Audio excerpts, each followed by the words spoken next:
Hi, you guys. We left off with kind of an abstract painting using ink and coffee last time, and I just wanted you to make kind of a liquid landscape so you see how paint moves around. Um, we're going to go to our watercolor sets, and here's the problem is that I don't know whether you guys have things in tubes or if they're in pans like this. I know that the set is 12. I know it's not going to be really high quality, but it's probably going to work for what we want to do. This is a little watercolor set that I like a lot. It's missing a couple. It's missing a couple colors, so I had to make those things up. But what it's got is it's got primaries: red, yellow, and blue. Probably you got two different kinds of blue. You may have two different kinds of green. You may have two different kinds of red. Those are the primaries, and those can't be made. They just are in nature, and that's how they're made. The secondary colors, when you mix red and yellow, you get orange.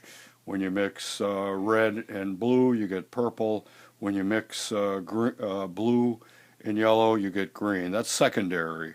And then there's another level above that when you mix, but I'll talk about that in a minute. What I want you to do first is paint from your pan, and I want you to just go through the colors in progression. Light yellow, darker yellow, light red, darker red, light blue, darker blue, light green, dark green, black, and then these are earth colors right here. This is yellow ochre, raw sienna, and burnt umber. What you're going to do to get this to work, what you have to do is, and I'm going to go to a red because it comes up. Some of these are harder than others. You have to put more water in them to get them to work. I noticed that with the yellow, but this red comes alive right away. You got to put a little water into it and stir it up. You get a little puddle, and then what you get is it'll spread really, really nicely, like that. Okay, so you know, just for fun, I'll just take a little bit of this blue. Let's see what happens when I put it in with this orange, which is going to make kind of a weird brown purple. There's a million variations you can come up with this. Just go through these colors. You may or may not have a purple in here. To get the purple, I mixed this red and this blue, the lighter of the blue, actually the darker of the blue, and I just kept mixing it until it turned into a purple. Okay, that's how you do it.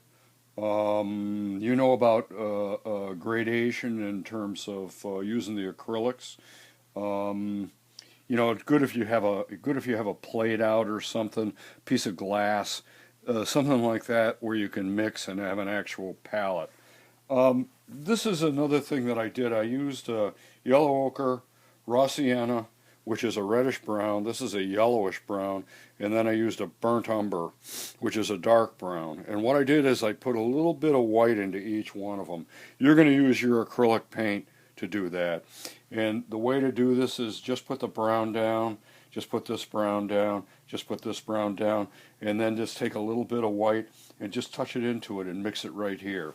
Try not to mix too much acrylic into your paints because it's gonna mess it up. You can always wick it out, but it's a plastic paint and it'll put a film over these things that's kind of screwed up. But what this does is, these are earth colors, right? But with a little bit of white, you almost get like flesh colors. So if your skin's kind of yellow ochre, or if it's raw sienna, or if it's burnt umber, if you put a little bit of white in it, you get a highlight. So with three tones, you could actually do a portrait.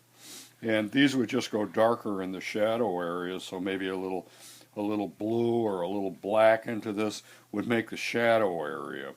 We're going to come to that, but just do this exercise so that you kind of see. I'll post this stuff.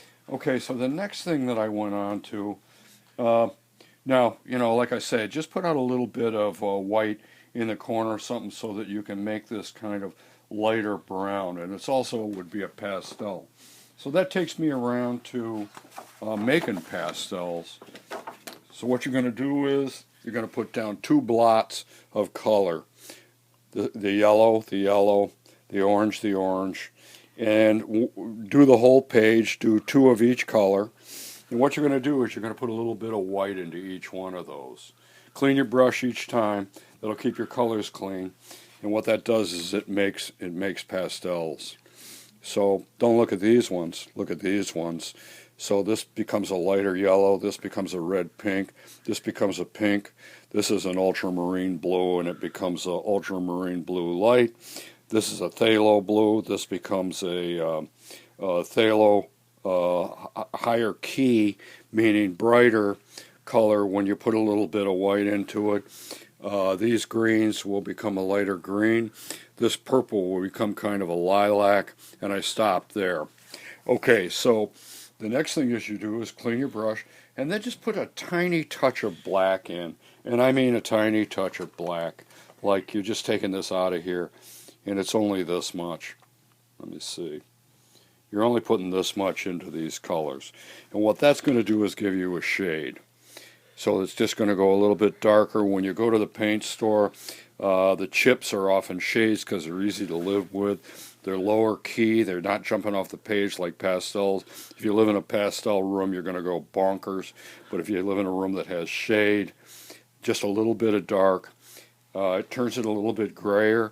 And in truth, when you look at European painting, it's all about making grays. So all these grays are made up. And they're going to work against each other, and that's going to be part of a little painting assignment that we're going to do that's connected to this. Okay, so let's stop there.